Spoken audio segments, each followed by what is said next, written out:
Gabriel Boric y Luis Ignacio Lula da Silva se reunieron con el presidente de Ucrania, Volodymyr Zelensky, y le expresaron su apoyo frente a la invasión rusa. En la reunión, Lula afirmó que Brasil dialogará por la paz, mientras que su par chileno se refirió a la invasión rusa como inaceptable. Estos encuentros fueron al margen de la Asamblea General de la ONU y el Consejo de Seguridad que se reúne en Nueva York. Los mandatarios de Ecuador y Chile pronunciaron sus discursos en la jornada del miércoles. Les contamos qué dijeron. Y la policía de Venezuela recupera la prisión de Tocorón, uno de los recintos penales más grandes del país y que llevaba años bajo el control de la banda El Tren de Aragua. 6.000 presos serán reubicados. Ampliamos desde Caracas. Bienvenidos a este noticiero dedicado al continente americano. Soy Francisco Velasco de la Fiori. Comenzamos. El presidente de Brasil, Luis Ignacio Lula da Silva, se reunió con Volodymyr Zelensky en el marco de la Asamblea General de la ONU. Lula le dijo a su par ucraniano que Brasil dialogará con quien sea para conseguir la paz. El presidente brasileño había sido criticado por decir en mayo pasado que tanto Rusia como Ucrania eran culpables del conflicto. En paralelo, el mandatario chileno Gabriel Boric también pudo reunirse por primera vez con Zelensky. En el encuentro afirmó que la guerra es inaceptable, además de una injusta agresión.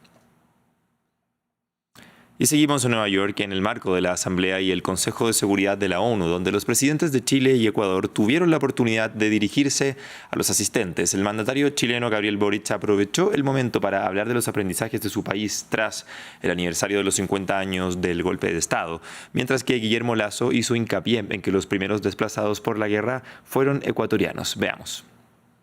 Entre los cientos de miles de personas que habían huido de la guerra, estaban cerca de 1 millar de ecuatorianos, muchos de los cuales debimos evacuar en el marco de operaciones de emergencia con un equipo de apoyo en Ucrania y los países vecinos.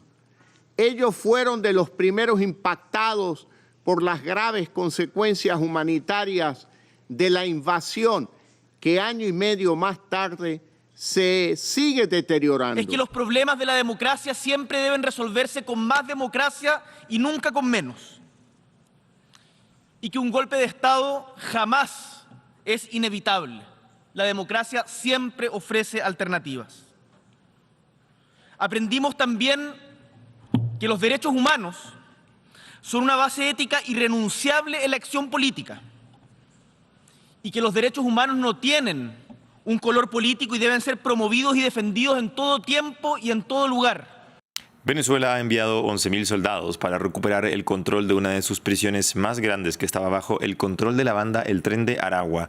Se trata del penal de Tocorón, al norte del país. Las autoridades dijeron que los 6.000 reclusos serían trasladados a otras prisiones. Nuestra corresponsal en Caracas, Daniela Zambrano, profundiza previamente en el tema.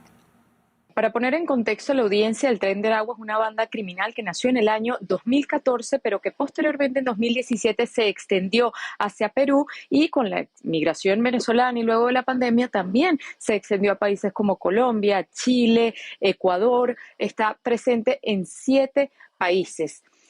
El operativo, que se inició en la madrugada, según los comunicados emitidos por el gobierno, contó con la participación de 11.000 funcionarios, tanto policiales como militares, para poder retomar el control de este penal. Una banda a la que se le ha adjudicado secuestros, extorsiones, trata de personas y otros delitos importantes. Tanto el presidente Nicolás Maduro como el ministro de Interior y Justicia, el ministro de Comunicación, calificó de exitosa esta operación. Pero para expertos es muy pronto para hablar de exitosa la operación cuando no se sabe aún del paradero del líder de esta banda criminal apodado como el Niño Guerrero. La zona sur de Venezuela es un área rica en minerales y metales de gran valor comercial, además de contar con abundante vegetación. Los habitantes se dedican a la extracción de hierro y oro como una de sus principales fuentes de ingreso. En los últimos años, un creciente número de menores de edad se han visto involucrados en este tipo de trabajo, dejando atrás su educación a cambio de la búsqueda de oro en el lodo. Profundizamos en el siguiente informe de Luis Méndez.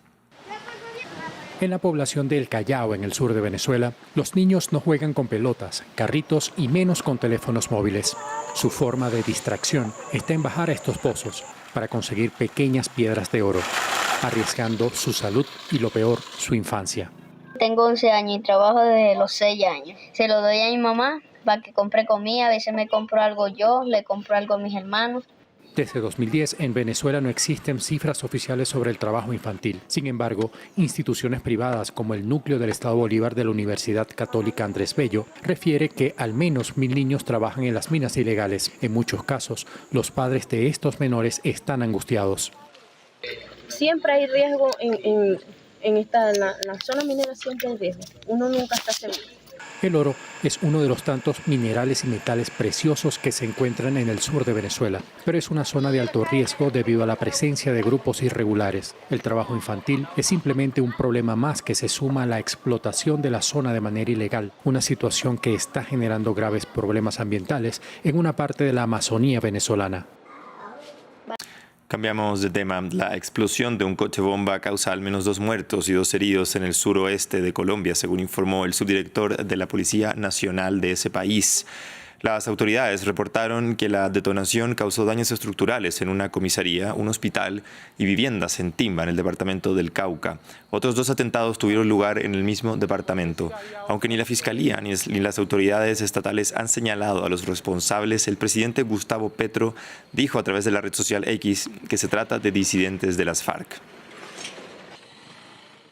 Y vamos ahora a Brasil, donde diversos grupos indígenas protestaron en Brasilia para rechazar un proyecto de ley que pone en peligro sus tierras ancestrales. La ley, conocida como Marco Temporal, impondría una fecha límite para los reclamos de tierras ancestrales en 1988, el año en que se promulgó la actual Constitución de Brasil. Según la legislación propuesta, cualquier comunidad indígena que no haya ocupado sus tierras en esa fecha no podrá presentar un reclamo.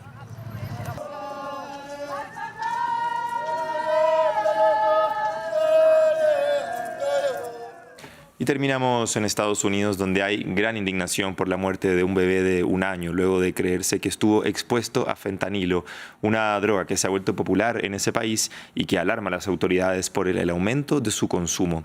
Andrés Triviño nos cuenta de qué se trata. Aumenta la preocupación por el fentanilo en Estados Unidos, esta vez por la muerte de un bebé de 21 meses y el hallazgo de otros 3 menores inconscientes que no superan los 2 años y se cree estuvieron expuestos a la también conocida como droga zombie en una guardería infantil. Las autoridades de Nueva York expresaron su indignación. Estoy aquí para denunciar cargos federales. Este caso que ha causado la indignación en la ciudad por los devastadores efectos de la epidemia del fentanilo. Es algo cuestionable e inexcusable con estos 4 bebés indefensos. Los detenidos enfrentan al menos 11 cargos federales que podrían implicar cadena perpetua. Cerca de 2 libras de fentanilo, maquinaria para su procesamiento e incluso otras drogas como heroína y cocaína también fueron encontradas en la guardería. El fentanilo es un opioide legal, utilizado en distintos medicamentos farmacéuticos, pero que se ha convertido en una popular droga por sus efectos sedantes y relajantes, lo que la hace propensa a causar abusos y adicciones. A menudo el fentanilo se prensa en pastillas y se distribuye a través de las redes sociales, pero puede ser falsificado muy fácilmente porque parece un medicamento recetado legalmente. El año pasado, aquí en la ciudad de Nueva York, solo en mi oficina se incautó casi 1 millón de pastillas de fentanilo. La gente suele ser muy inocente a través de redes sociales. La Universidad de California cree que entre 2010 y 2021 las muertes por fentanilo aumentaron hasta 50 veces, mientras que muchos gobiernos ni siquiera pueden determinar si la droga es consumida en sus países.